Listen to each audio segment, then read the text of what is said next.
तो चलिए दोस्तों, आज हम लोग मार्क्स बात को पढ़ेंगे, मार्क्सिज्म को पढ़ेंगे।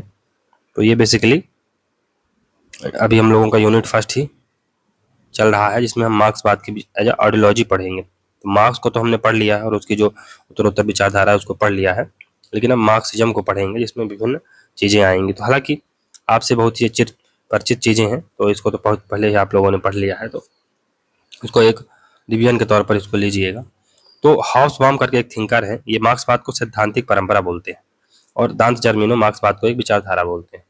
अब चूंकि विचारधारा क्यों बोला जा रहा है, इसको क्रिटिसाइज करने के लिए या इस पर व्यंग कसने के लिए, क्योंकि विचारधारा या आइडियोलॉजी शब्द किस चीज को इंगित करता है, मेटा आइडियोलॉजी को, या काइंड ऑफ एक ऐसी चीज जो फेक है या फॉल्स कॉन्शियसनेस जो क्रिएट करती है। तो आइडियोलॉजी शब्द अपने आप में थोड़ा सा दूषित हो चुका है, इसलिए इसे आइडियोलॉजी कौन कहता है, दांत जर्मिनो। सैद्धांतिक परंपरा हाउसबाम कहता है, क्यों? क्योंकि ये मार्क्सवाद का सपोर्टर है। मार्क्स द्वारा प्रतिपादित समाजवाद को क्रांतिकारी समाजवाद कहा जाता है या वैज्ञानिक समाजवाद कहा जाता है। क्यों? क्योंकि ये एक्शन ओरिएंटेड है, ये एक्शन पर बेस्ड है, ये क्रांति पर बेस्ड है। तो मार्क्स कहता है कि अभी तक दार्शनिकों ने दुनिया को समझने का प्रयास किया है, लेकिन महत्वपूर्ण यह है कि उसे बदला जाए। फिर मार्क्स के विचारों और सिद्धांतों में उसकी मृत्यु के बाद एंजल्स, जर्मन समाजवादी नेता कार्ल काउट्स्की और रूसी सिद्धांतकार प्लेखानोव ने अपने लेखन के माध्यम से व्यापक स्तर पर उसको पहुंचा दिया है। फिर लेनिन, स्टालिन और माओ के मार्क्सवादी सिद्धांत को ऑर्थोडॉक्स मार्क्सिज्म कहा जाता है।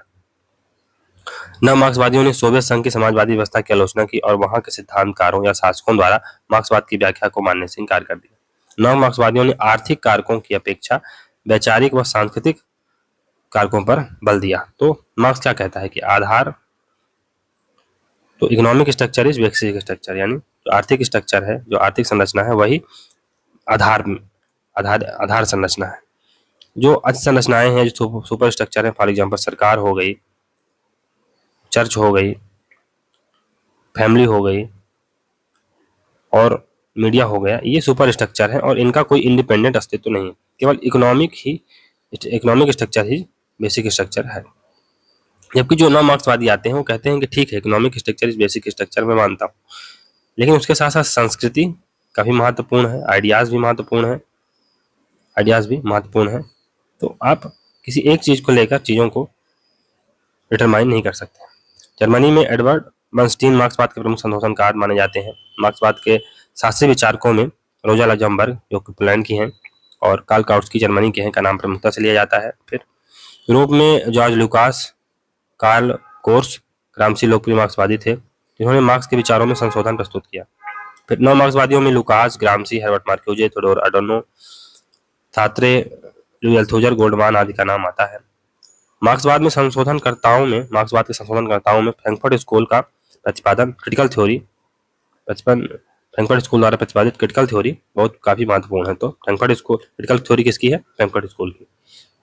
इसमें हर्बर्ट मार्क्यूजे बहुत महत्वपूर्ण थिंकर है।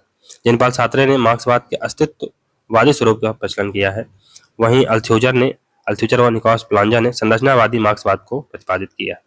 1978 में कोहेन द्वारा मार्क्स के इतिहासवाद की नई व्याख्या ने विश्लेषी मार्क्सवाद को जन्म दिया और उसमें बाद में जॉन रोइमर, जॉन स्टर आदि विचारक शामिल हुए। मार्क्सवादियों के इस समूह ने 20वीं शताब्दी के अंत में उत्तर मार्क्सवाद की चर्चा आरंभ कर दी, जिसने वैश्वीकरण से प्रभावित विश्व में मार्क्स के विचारों को जिंदा रखने का प्रयास किया। 1980 के दशक में उत्तर मार्क्सवाद की चर्चा होने लगी। लैक्लाउ और माउफे ने अपनी पुस्तक हेजेमनी एंड सोशलिस्ट स्ट्रेटजी, जो कि 1985 में बुक आती है, में उत्तर आधुनिकता व उत्तर संरचनावाद के संदर्भ में मार्क्सवाद की व्याख्या की थी।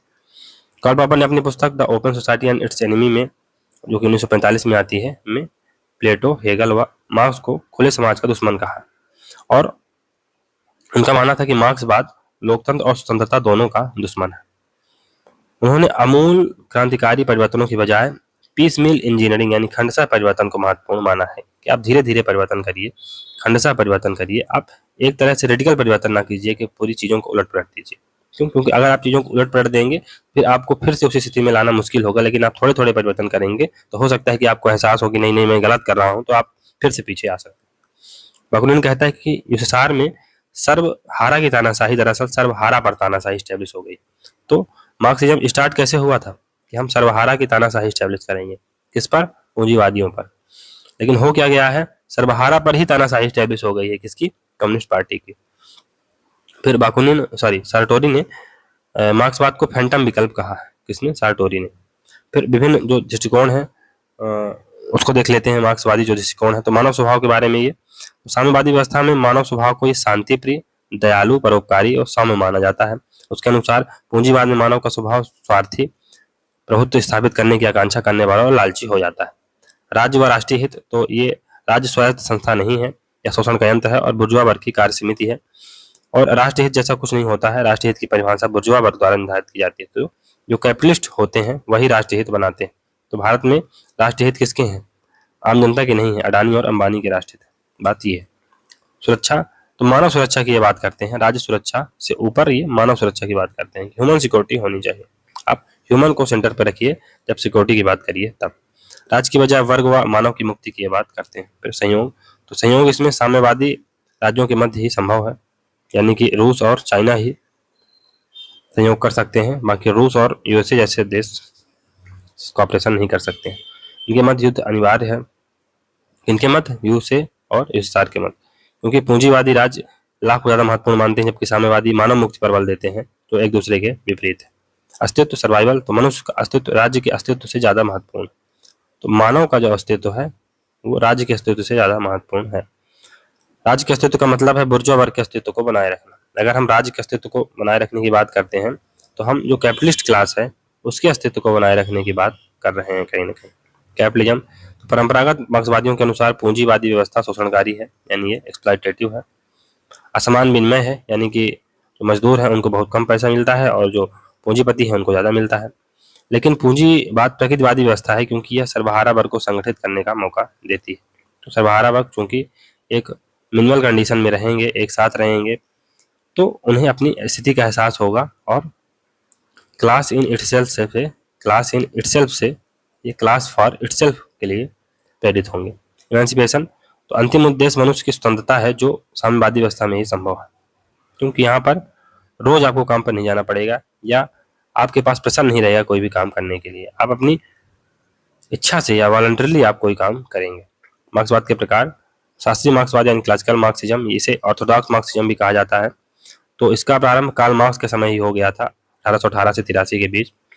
रूढ़िवादी मार्क्सवादी का एक रूप जिसे बतौर द्वंदात्मक भौतिकवाद यानी डायलेक्टिकल मटेरियलिज्म, मार्क्स ने प्लेखनोव द्वारा ये शब्द गढ़ा गया था। द्वंदात्मक भौतिकवाद ये प्लेखनोव का शब्द है, कहा जाता है, द्वंदात्मक भौतिकवाद कहा जाता है, अस्तित्व में आया जिसे बाद में सोवियत साम्यवाद के आधार के रूप में प्रयोग किया गया। मार्क्सवाद जटिल रूप में सोवियत साम्यवाद के अनुभव से जुड़ा हुआ है, विशेष रूप से पहले दो सोवियत नेताओं बीआई लेनिन व जोसेफ स्टालिन से। मार्क्सवाद में लेनिन का केंद्रीय योगदान क्रांतिकारी व हरावल दस्ता वैनगार्ड का सिद्धांत था। यह लेनिन के इस डर को दर्शाता है कि बुर्जुआ विचारों और विश्वासों से भ्रमित सर्वहारा वर्ग अपनी क्रांतिकारी क्षमता का एहसास नहीं करेगा, क्योंकि यह ट्रेड यूनियन चेतना, ट्रेड यूनियन कॉन्शियसनेस से परे विकसित ही नहीं हो सकता। यह पूंजीवाद को उखाड़ फेंकने की बजाय उसमें काम करने और रहने की स्थिति में सुधार करने की इच्छा रखता है। इसलिए मार्क्सवाद से लेस एक क्रांतिकारी पार्टी को मजदूर वर्ग के अगुवा के रूप में काम करने की जरूरत है। बाद में पेशेवर और समर्पित क्रांतिकारियों से बनी यह हरावल दस्ता या लेनिनवादी पार्टी दुनिया भर में कम्युनिस्ट पार्टियों के लिए आदर्श बन जाएगी।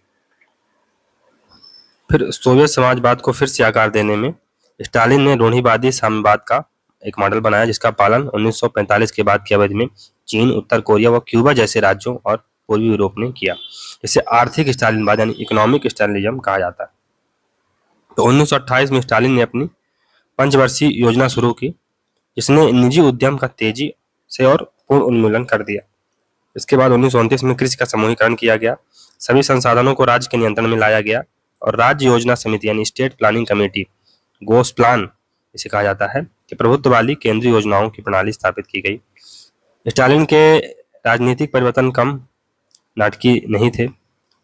1930 के दौरान स्टालिन ने शुद्धिकरण की एक श्रृंखला के माध्यम से सोवियत संघ को एक व्यक्तिगत ताने बाने में बदल दिया। उसने कम्युनिस्ट पार्टी, राज्य की नौकरशाही और सेना के विरुद्ध और बहस के सभी अवशेषों को मिटा दिया और स्टालिन ने सोवियत संघ को एक अधिनायकवादी तानाशाही में बदल दिया। फिर बाजार सुधारों को लागू करने के बाद भी जो राजनीतिक स्टालिनवाद यानी पॉलिटिकल स्टालिनिज्म आज भी जीवित है, उत्तर कोरिया में एक संपूर्ण रूढ़िवादी कम्युनिस्ट शासन ऑर्थोडॉक्स कम्युनिस्ट रिजीम बना हुआ है। तो इसमें आप अपने पॉलिटिकल जो प्रतिद्वंदी हैं उनको नष्ट कर देते हैं, पहली चीज। दूसरी चीज, आप पूरे स्फीयर को कंट्रोल करने का काम करते हैं, एक टोटलिटेरियन राज स्टैब्लिश कर देते हैं, जिसे हाना अरेंट कहती है कि ये एक टोटलिटेरियन स्टेट है, इन द सेंस कि आप लोगों के विचार तक में, अपने लोगों के विचार तक में कब्जा करने का प्रयास करते हैं। नव मार्क्सवादी, नियो मार्क्सिज्म। तो नव मार्क्सवाद का कोई सुसंगत सिद्धांत नहीं है, यह मार्क्सवादी चिंतन की विभिन्न धाराओं का द्योतक है। इनके चिंतकों में एक सामान्य बात यह है कि वे सभी मार्क्सवादी की लेनिन, स्टालिन व माओ जेडोंग द्वारा की गई व्याख्याओं को अस्वीकार करते हैं। नव मार्क्सवादी मार्क्सवाद को आधार और संरचना के ढांचे में समझे जाने के विरोधी हैं। उन्होंने राजनीति, मानववाद, अलगाव, कला आदि से संबंधित मार्क्स के विचारों को अपने अध्ययन और शोध का विषय बनाया। इनके विषय तो नए ही हैं, इन्होंने दूसरे विषयों की अध्ययन पद्धति का भी उपयोग किया। इन्होंने फ्रायड, जो कि एक मनोवैज्ञानिक थे, के मनोविश्लेषण व भाषा विज्ञान के संरचनावाद जैसी पद्धतियों के माध्यम से मार्क्सवाद का अध्ययन किया। George Lukacs, Jean Paul Sartre, Louis Althusser, G A. Cohen, Habermas, Marcuse आदि प्रमुख नव मार्क्सवादी हैं। मार्क्सवाद का यह जटिल व सूक्ष्म रूप पश्चिमी यूरोप में विकसित हुआ, वेस्टर्न यूरोप में डेवलप हुआ। सोवियत मार्क्सवाद या शास्त्रीय मार्क्सवाद के मशीनी व स्पष्ट रूप से वैज्ञानिक धारणाओं के विरुद्ध यह हेगल के विचारों से प्रभावित था तथा मार्क्स के शुरुआती लेखन में पाए गए। तो इन्होंने मार्क्स के शुरुआती लेखन में पाए जाने वाले मार्क्स द क्रिएटर पर जोर दिया, जो मार्क्स रोमांटिक था, जो मार्क्स आइडियलिस्ट था, जो मार्क्स रोमांटिक था और जो मार्क्स रेडिकल था। इसमें मनुष्य को केवल अवैयक्तिक भौतिक शक्तियों द्वारा नियंत्रित कठपुतली के रूप में नहीं, बल्कि इतिहास के निर्माता के रूप में देखा गया। और यही मार्क्स है जिसने एलिनेशन का कॉन्सेप्ट भी दिया था। नव मार्क्सवादी आधार अधिसंरचना के कठोर अवधारणात्मक बंधन से मुक्त थे। इन्होंने वर्ग संघर्ष को सामाजिक विश्लेषण की शुरुआत और अंत नहीं माना। ये आधार के साथ अधिसंरचनाओं को भी महत्वपूर्ण मानते हैं। आर्थिक प्रभुत्व के अलावा तकनीक व सांस्कृतिक प्रभुत्व का भी महत्व है। आर्थिक निर्धारणवाद यानी इकोनॉमिक डिटरमिनिज्म की आलोचना की कि इकोनॉमी ही हर चीज का आधार नहीं है, संस्कृति, तकनीक, ये चीजें भी महत्वपूर्ण हैं। हंगरी के मार्क्सवादी जॉर्ज ल्यूकाच मार्क्सवाद को मानवतावादी दर्शन यानी ह्यूमनिस्टिक फिलॉसफी के रूप में प्रस्तुत करने वाले पहले विचारक थे। ल्यूकाच ने अपनी पुस्तक हिस्ट्री ऑफ क्लास कॉन्शियसनेस, जो कि 1923 में आती है, में पुनर्निर्माण की प्रक्रिया पर जोर दिया, यानी रिकंस्ट्रक्शन की प्रक्रिया पर जोर दिया और पूंजीवादी श्रमिकों को निष्क्रिय वस्तुओं व विपणन योग्य वस्तुओं के रूप में बदल देता है। तो उन्होंने बताया कि जो पूंजीवाद है वो श्रमिकों को निष्क्रिय वस्तुओं, उन्हें एज अ टूल यूज करने लगता है पूंजीवाद। ये श्रमिकों को एक ऐसी वस्तु के रूप में बदल देता है जिसको खरीदा या बेचा जा सकता है। 1923 से 35 में लिखी अपनी प्रिजन नोटबुक में ग्रामसी ने इस बात पर जोर दिया कि पूंजीवाद ने न केवल आर्थिक वर्चस्व से बल्कि राजनीतिक और सांस्कृतिक कारकों से भी अपना जो प्रभुत्व है वो जमाया है। ग्रामसी इसे वैचारिक आधिपत्य यानी आइडियोलॉजिकल हेजेमनी कहते हैं, यानी कि मैन्युफैक्चरिंग ऑफ कंसेंट हो रही है, जो इवन जो शोषित है उसे भी अपने शोषण में मजा आ रहा है। फ्रैंकफर्ट स्कूल द्वारा मार्क्सवाद का एक अधिक खुले तौर पर हेगेलियन ब्रांड विकसित किया गया, जिसके प्रमुख सदस्य हैं थियोडोर अडोर्नो, मैक्स हर्खहाइमर और हर्बर्ट मार्क्यूजे। फ्रैंकफर्ट सिद्धांतकारों ने मार्क्सवादी राजनीतिक अर्थव्यवस्था, हेगेलियन आदर्श, हेगेलियन दर्शन व फ्रायड के मनोविज्ञान का मिश्रण कर मिश्रण, जिसे क्रिटिकल थ्योरी कहा जाता है, का विकास किया।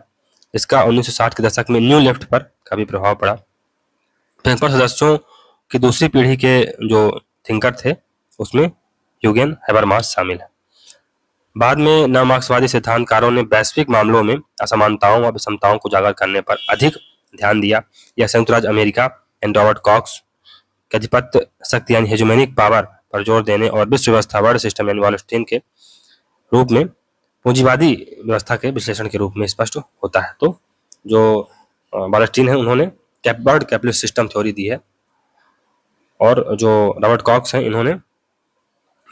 है बेसिकली इन्होंने हेजेमोनिक पावर का सिद्धांत दिया।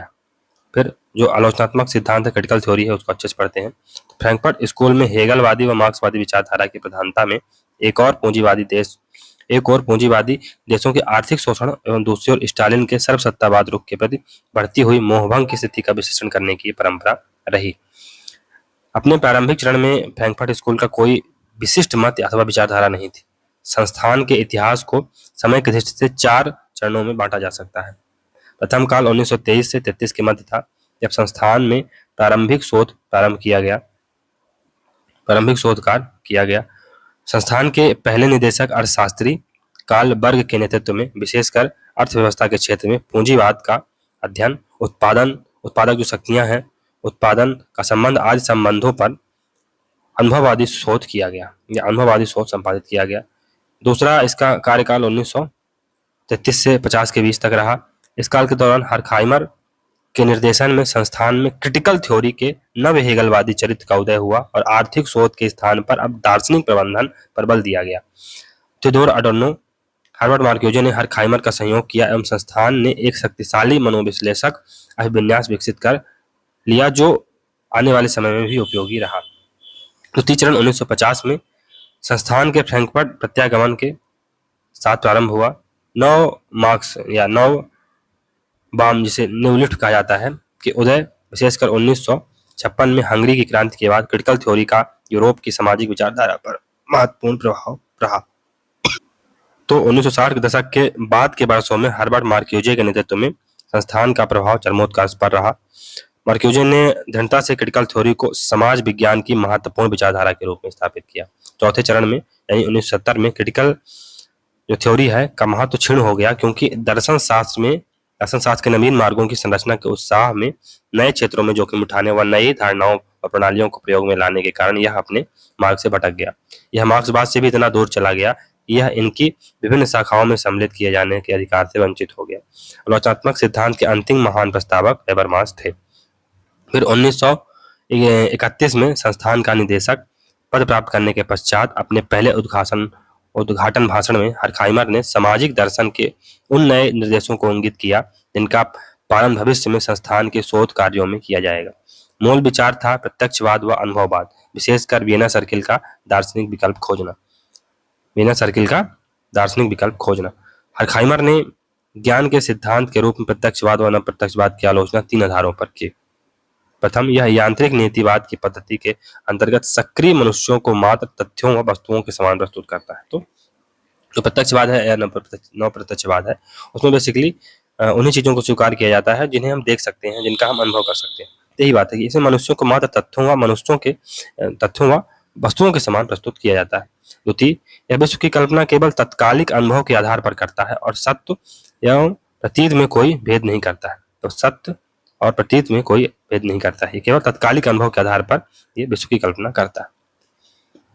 यह तत्व व मूल में तीसरा क्या है कि यह तत्व व मूल में अप्रतिबद्ध भेद स्थापित करता है। इस प्रकार ज्ञान को मानवीय हित से पृथक करता है। हर्खहाइमर ने प्रत्यक्षवाद से विषम एक तर्क शास्त्रीय सिद्धांत का समर्थन किया। अपने सर्वाधिक चर्चित लेख ट्रेडिशन एंड क्रिटिकल थ्योरी, जो कि 1937 में आई थी, में हर्खहाइमर ने आधुनिक सिद्धांत का प्रत्यक्षवाद के रूप में अवलोकन किया। ट्रेडिशन एंड क्रिटिकल थ्योरी ये हर्खहाइमर की पुस्तक है, 1937 में आई थी। इसमें हर्खहाइमर ने आधुनिक सिद्धांत का प्रत्यक्षवाद के रूप में अवलोकन किया। फिर हर्बर्ट मार्क्यूजे ने भी इस दृष्टिकोण का समर्थन किया और अपने ग्रंथ में श्रमिक वर्ग को चेतना प्रदान करने में बुद्धिजीवियों की भूमिका को महत्वपूर्ण माना है कि अब जो इंटेलेक्चुअल क्लास है वो महत्वपूर्ण भूमिका निभाएगी श्रमिक वर्गियों में, श्रमिक जो वर्ग हैं उनमें चेतना लाने के लिए, उनमें कंसेंसस लाने के लिए। तो अपनी पुस्तक रीजन एंड रिवोल्यूशन, जो कि 1941 में आई थी, उसने एक तर्कशास्त्रीय सामाजिक सिद्धांत का प्रतिपादन किया। मार्क्यूजे का सिद्धांत प्रत्यक्ष रूप से हेगल के दर्शन पर आधारित है। वहीं दूसरी ओर थियोडोर अडोर्नो को तर्कशास्त्रीय सामाजिक सिद्धांत के स्थान पर, जैसा कि वह स्वयं नाम देता है, नकारात्मक तर्कशास्त्र का विकास करने का श्रेय दिया जाता है। इसको थियोडोर अडोर्नो, वह समस्त दार्शनिक दृष्टिकोणों का स्वीकार करने का प्रयत्न करता है और मानवीय विचारधारा की किसी भी सुनिश्चित प्रारंभिक बिंदु अथवा परम आधार की संभावना का खंडन करता है। तो उसका मानना है कि कोई भी प्रारंभिक बिंदु या परम आधार नहीं था मानवीय विचारधारा का, चीजें एवं आ गई।